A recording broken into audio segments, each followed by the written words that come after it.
आपकी प्रस्तुति हेतु धन्यवाद। परंतु मेरे मन में एक आशंका है, जिसे मैं गरिमा में सदन की अनुमति से आपसे पूछना चाहता हूँ।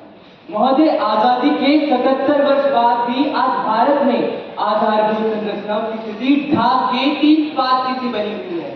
आज भी भारत में गरीबी, अशिक्षा, कुपोषण और भ्रष्टाचार जैसी समस्याएं अंगद के पांव के भांति जमी हुई है। महोदय, वैश्विक भुखमरी सूचकांक के सन 2023 की रिपोर्ट के अनुसार भारत में हर तीसरा बच्चा कुपोषण का शिकार है। मात्र 25% महिलाएं भारत के कुल कार्यबल का हिस्सा है।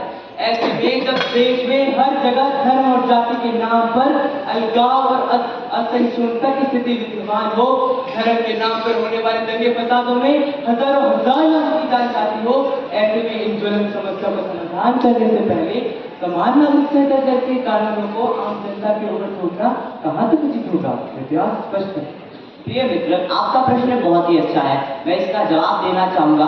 सबसे पहले तो आपके प्रश्न को सुनकर मुझे वो गाना याद आता है कि बेला गुलाब जुही चंपा चमेली, प्यारे प्यारे फूल उठे माला में सब एक है। कि जिस प्रकार भिन्न भिन्न फूलों की माला हम तभी बना सकते हैं जब हम उन सबको एक समान धागे में पिरोने की कोशिश करें, उसी प्रकार हम भिन्न भिन्न समुदाय, जाति और धर्म के लोगों से एक सुंदर राष्ट्र तभी बना सकते हैं जब हम उनको एक समान कानून रूपी धागे में पिरोने की कोशिश करें। महोदय, जैसा कि आपने कहा कि धर्म के आधार पर दंगे होते हैं, तो मैं ये कहना चाहता हूँ कि धर्म के आधार पर दंगे तभी होते हैं क्योंकि कई धर्मों को अलग कानून मिलता है और कई अलग कानून, जैसा कि मैंने अपने तर्क में उदाहरण देकर भी आपको स्पष्ट किया।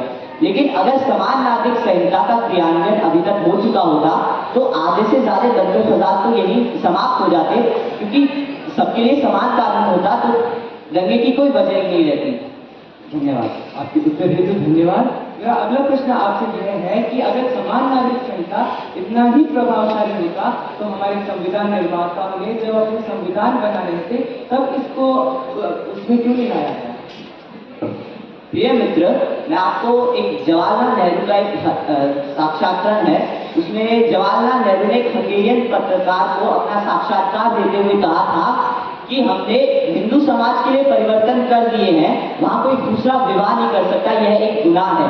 ये जवाहरलाल नेहरू ने खुद अपने साक्षात्कार में कहा था और वे पत्रकार इस पर उनसे प्रश्न करता है कि ये अन्य धर्मों के लिए क्यों नहीं। तो जवाहरलाल नेहरू ने क्या कहा, आप सभी सुनिएगा, बहुत रोचक है। उन्होंने कहा कि हमारी इतनी हिम्मत नहीं कि हम अन्य धर्मों में यह बात करने का साहस कर सके। तो प्रिय मित्र, पहले भी कई बार इसको लागू करने की कोशिश की गई है, परंतु कुछ समस्याओं के कारण हमें असफलता का सामना करना पड़ा है। धन्यवाद। आपको धन्यवाद।